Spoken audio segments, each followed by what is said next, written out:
Assalamualaikum warahmatullahi wabarakatuh. Saya Taufikur Rahman, NIM 232104030014 akan mempresentasikan materi ilmu dilalah tentang definisi ilmu dilalah, sejarah ilmu dilalah, peran dan kedudukan ilmu dilalah. Baik, yang pertama definisi ilmu dilalah. Ilmu dilalah terdiri dari dua kata, yaitu ilmu dan dilalah, ad-dilalah.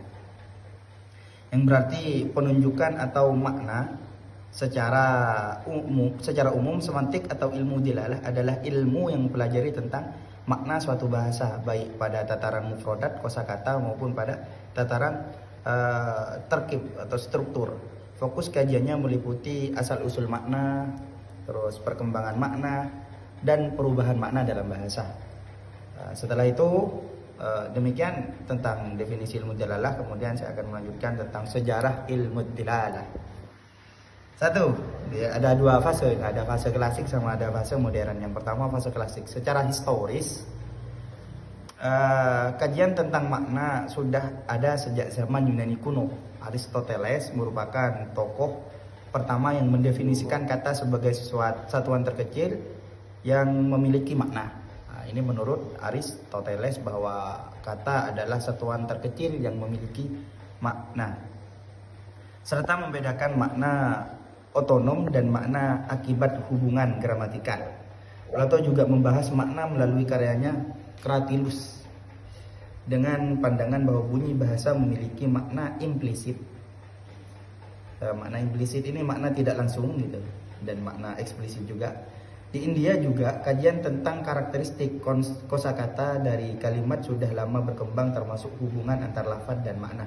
Di dunia Arab, perhatian terhadap ilmu makna atau ilmu dilalah berkaitan erat dengan pemahaman Al-Quran dan perkembangan kamus. Kajian ini dimulai sejak pertengahan abad kedua Hijriah, dipelopori oleh Khalil bin Ahmad Al-Farhidi melalui karyanya Kitab Al-Ain. Itu tentang sejarah pada masa atau fase klasik. Kemudian pada fase modern. Pada masa klasik, kajian tentang makna belum dianggap sebagai ilmu yang berdiri sendiri. Jadi pada masa klasik tersebut, dilalah tidak dianggap sebagai ilmu yang berdiri sendiri, tetapi sebagai embrio dari semantik. Baru pada akhir abad ke-19, Michael Brill dari Prancis memperkenalkan istilah semantik sebagai ilmu yang berdiri sendiri atau dilalah, yang dicetuskan oleh Michael Brill. Dia seorang tokoh dari Prancis, sebagai ilmu yang berdiri sendiri. Kajian ini menjadi lebih sistematis dengan munculnya Ferdinand de Saussure. Ini Ferdinand de Saussure ini tokoh dari Belanda ini.